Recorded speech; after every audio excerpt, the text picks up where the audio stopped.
अगर आप बैगन या ब्रिंजल का खेती करते हैं तो ये वीडियो आपके लिए ज़रूरी है, क्योंकि आपके खेत में बैक्टीरियल विल्ट हमेशा ही लगता होगा। 25 to 40% जो बैगन का खेती होता है उसकी फील्ड में ये बैक्टीरियल विल्ट कॉमन है, और इस डिजीज के चलते 25 to 50% तक की नुकसान हो सकता है, यानी कि ये नुकसान आपको होगा नहीं। पहले आपको जानना जरूरी है कि ये बैक्टीरियल विल्ट है कि नहीं। अगर बैक्टीरियल विल्ट है तो उसके लिए कौन कौन सी मेडिसिन है जो आप यूज़ कर सकते हैं। उसमें क्या होगा, आपका ये जो ह्यूज नुकसान है क्रॉप फेल्योर का, ये आपका होगा नहीं। इसलिए इस वीडियो को जरूर लास्ट तक देखिएगा। इसमें हम बताने वाले हैं कि कैसे पता चलेगा कि ये बैक्टीरियल विल्ट है, और दूसरा कौन कौन सी मेडिसिन है जो आप यूज करेंगे तो इसमें फुल कंट्रोल हो जाएगा आपका फील्ड, ये नुकसान से आप बच सकते हैं। तो पहले बताते हैं कि कैसे पता चलेगा कि ये बैक्टीरियल विल्ट है। आप देख रहे हैं कि बिल्कुल एक बढ़िया सा फील्ड है, दूर से देखने में अच्छा लग रहा है, एक खेती हो रहा है और हर पौधा हरा भरा है। सडनली आपके आंखों में ऐसा देखने को मिल रहा है कि एक पौधा थोड़ा सा लटका हुआ है, थोड़ा सा झुक गया है। यानी जब आप उसके पास में पहुंचेंगे, आप देखिएगा उसके जितनी भी डांडे हैं, यानी जितने भी ब्रांचेज हैं, उनमें से किसी एक या दो ब्रांच के जो आगे की ये पोर्शन है, यानी अगर ऐसे आपका डंडे या ब्रांच है उसमें एक या दो डंडे ऐसे झुक जाएंगे, तो जैसे लगेगा कि उसमें कुछ स्टीम बॉर्डर है, फ्रूट बॉर्डर है। यानी स्टेम बॉर्डर या फ्रूट बॉर्डर होगा तो इसमें छेद होगा, लेकिन जब आप देखिएगा तो उसमें छेद ही नहीं है। इसका मतलब है कि ये बैक्टीरियल विल्ट हो सकता है, लेकिन अभी भी कॉन्फर्म नहीं है।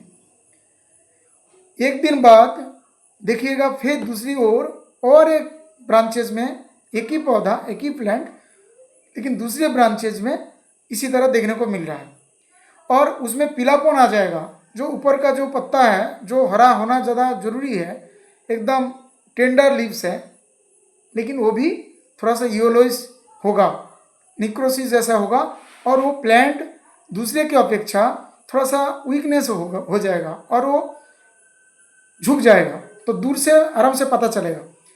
और देखिएगा सेम फील्ड में फिर और भी प्लांट को अटैक कर सकता है, तो इसी तरह एक से बढ़ के एक आपका स्प्रेड कर जाएगा पूरा फील्ड में।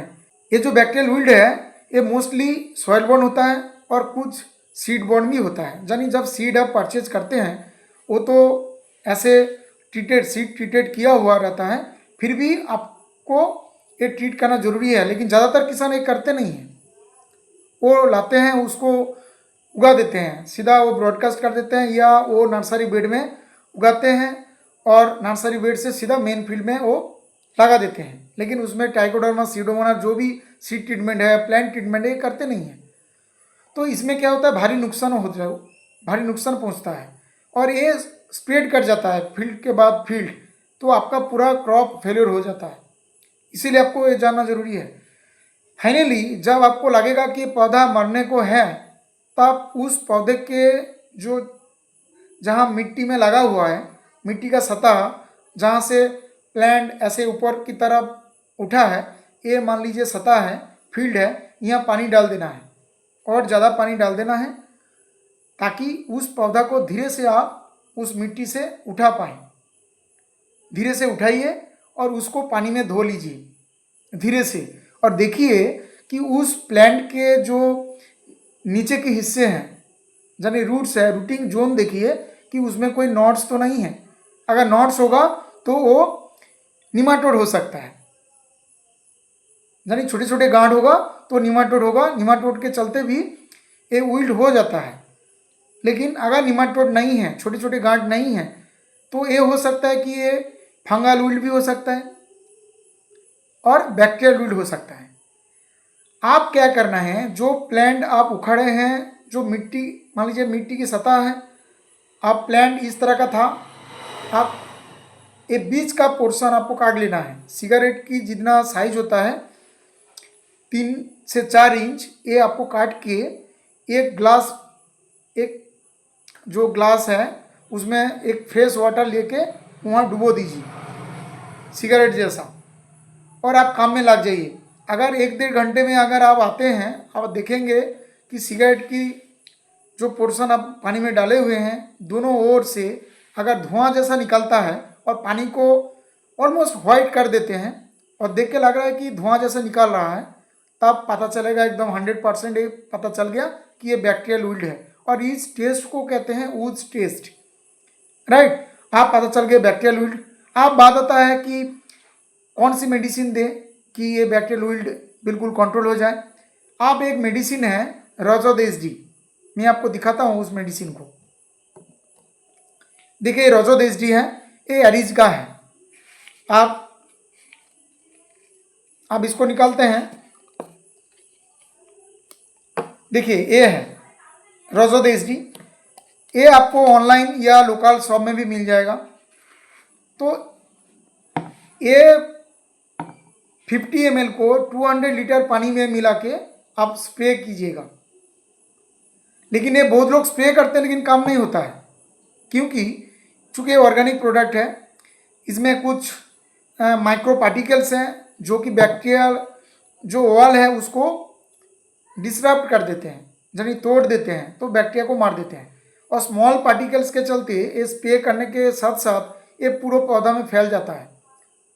लेकिन ये ऑर्गेनिक है, इसीलिए इसके साथ कोई केमिकल फंजीसाइड आपको या केमिकल और भी मेडिसिन नहीं मिलाना है।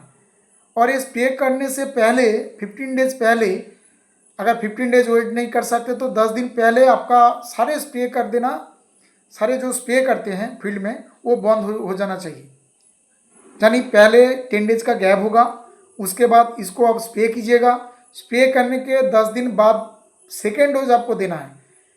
हालांकि ये 15 डेज में देंगे तो इसका रिजल्ट अच्छा मिल सकता है, लेकिन किसान लोग इतना देर नहीं कर सकता है, क्योंकि और भी बहुत सारे बीमारी लग जाते हैं ब्रिंजल के खेत में, तो वो उतना वेट नहीं कर सकता है, उसके पास उतना पेशेंस नहीं है।